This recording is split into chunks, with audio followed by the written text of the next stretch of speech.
ഈശ്വമിശിയായിരിക്കും സ്തുതിയായിരിക്കട്ടെ. ഈ വർഷത്തെ ലോഗോസ് ക്വിസിനായി പഠിച്ചൊരുങ്ങുന്ന നിങ്ങൾക്കെല്ലാവർക്കും എല്ലാവിധ ആശംസകളും പ്രാർത്ഥനകളും സ്നേഹപൂർവ്വം നേരുന്നു.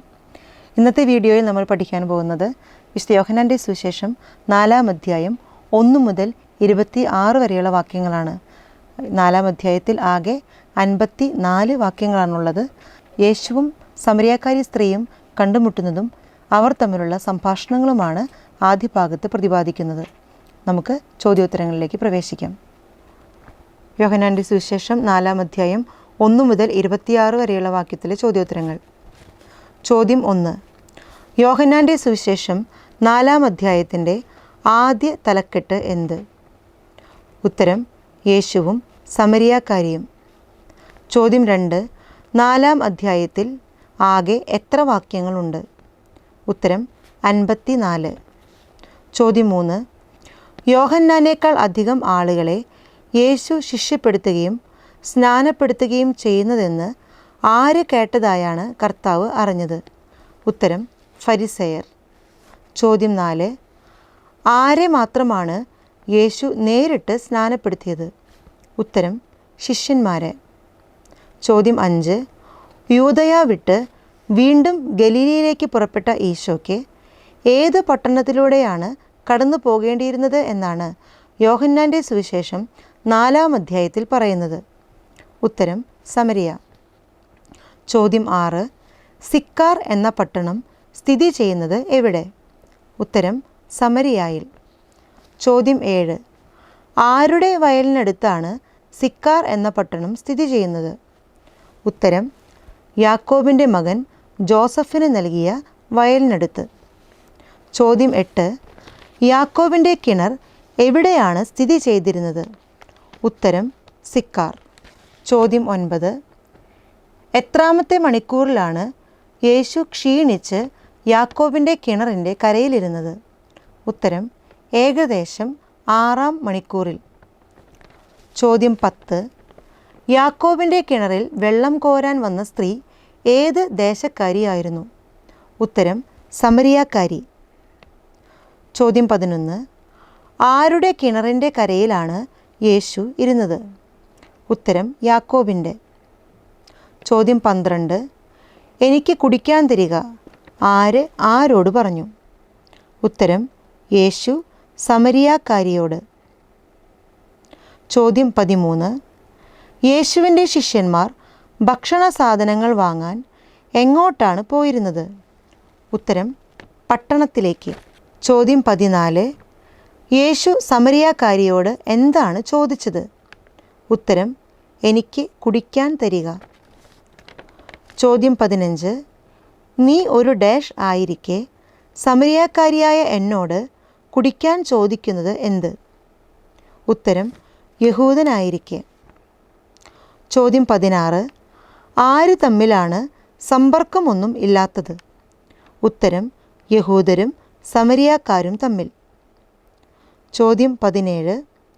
ദൈവത്തിൻ്റെ ദാനം എന്തെന്നും എനിക്ക് കുടിക്കാൻ തരിക എന്ന് നിന്നോട് ആവശ്യപ്പെടുന്നത് ആരെന്നും അറിഞ്ഞിരുന്നുവെങ്കിൽ നീ അവനോട് ചോദിക്കുകയും അവൻ നിനക്ക് ജീവജലം തരികയും ചെയ്യുമായിരുന്നു. അധ്യായവും വാക്യവും എഴുതുക. ഉത്തരം: യോഹന്നാൻ 4:10. ചോദ്യം 18. സമരിയാക്കാരി യേശുവിനെ അഭിസംബോധന ചെയ്തത് എങ്ങനെ? ഉത്തരം: പ്രഭോ. ചോദ്യം 19. നീ അവനോട് ചോദിക്കുകയും അവൻ നിനക്ക് ഡാഷ് തരികയും ചെയ്യുമായിരുന്നു. ഉത്തരം: ജീവജലം. ചോദ്യം 20. ഈ കിണർ ഞങ്ങൾക്ക് തന്ന ഞങ്ങളുടെ പിതാവായ ഡാഷിനേക്കാൾ വലിയവനാണോ നീ? ഉത്തരം: യാക്കോബിനേക്കാൾ. ചോദ്യം 21. യാക്കോബിൻ്റെ കിണറ്റിൽ നിന്ന് കുടിച്ചിരുന്നത് ആരൊക്കെ? ഉത്തരം: അവനും അവൻ്റെ മക്കളും കന്നുകാലികളും. ചോദ്യം 22. യേശു നൽകുന്ന ജലം അവനിൽ എന്താകുമെന്നാണ് പറയുന്നത്? ഉത്തരം: നിത്യജീവനിലേക്ക് നിർഗളിക്കുന്ന അരുവി. ചോദ്യം 23. ആ ജലം എനിക്ക് തരിക എന്ന് അവൾ യേശുവിനോട് പറഞ്ഞത് എന്തുകൊണ്ട്? ഉത്തരം: മേലിൽ എനിക്ക് ദാഹിക്കുകയില്ല, വെള്ളം കോരാൻ ഞാൻ ഇവിടെ വരികയും വേണ്ട എന്നതുകൊണ്ട്. ചോദ്യം 24. യേശു സമരിയാക്കാരി സ്ത്രീയോട് നീ ചെന്ന് നിന്റെ ഭർത്താവിനെ കൂട്ടിക്കൊണ്ടുവരിക എന്ന് പറഞ്ഞപ്പോൾ ആ സ്ത്രീ മറുപടി പറഞ്ഞത് എന്ത്? ഉത്തരം: എനിക്ക് ഭർത്താവില്ല. ചോദ്യം 25. നിനക്ക് 5 ഭർത്താക്കന്മാരുണ്ട്. ഇപ്പോഴുള്ളവൻ നിന്റെ ഭർത്താവല്ല. നീ പറഞ്ഞത് സത്യമാണ്. തെറ്റുതിരുത്തുക. ഉത്തരം: നിനക്ക് 5 ഭർത്താക്കന്മാർ ഉണ്ടായിരുന്നു. ഇപ്പോഴുള്ളവൻ നിന്റെ ഭർത്താവല്ല. നീ പറഞ്ഞത് സത്യമാണ്. ചോദ്യം 26. സമരിയാക്കാരി സ്ത്രീ യേശു ആരാണെന്നാണ് പറഞ്ഞത്? ഉത്തരം: പ്രവാചകൻ. ചോദ്യം 27. യഥാർത്ഥമായ ആരാധനാ സ്ഥലം എവിടെയാണ്? ഉത്തരം: ജെറുസലേമിൽ. ചോദ്യം 28. എവിടെ നിങ്ങൾ പിതാവിനെ ആരാധിക്കാത്ത സമയം വരുന്നുവെന്നാണ് യേശു സമരിയാക്കാരിയോട് പറയുന്നത്? ഉത്തരം: മലയിലോ ജെറുസലേമിലോ. ചോദ്യം 29. രക്ഷ ആരിൽ നിന്നാണ്? ഉത്തരം: യഹൂദരിൽ നിന്ന്. ചോദ്യം 30. നിങ്ങൾ അറിയാത്തതിനെ ആരാധിക്കുന്നു, ഞങ്ങൾ അറിയുന്നതിനെ ആരാധിക്കുന്നു. അധ്യായവും വാക്യവും എഴുതുക. ഉത്തരം: യോഹന്നാൻ 4:22. ചോദ്യം 31. ഡാഷ് ആത്മാവിലും സത്യത്തിലും പിതാവിനെ ആരാധിക്കുന്ന സമയം വരുന്നു. ഉത്തരം: യഥാർത്ഥ ആരാധകർ. ചോദ്യം 32. എങ്ങനെയുള്ള ആരാധകരെയാണ് പിതാവ് അന്വേഷിക്കുന്നത്? ഉത്തരം: ആത്മാവിലും സത്യത്തിലും ആരാധിക്കുന്നവരെ.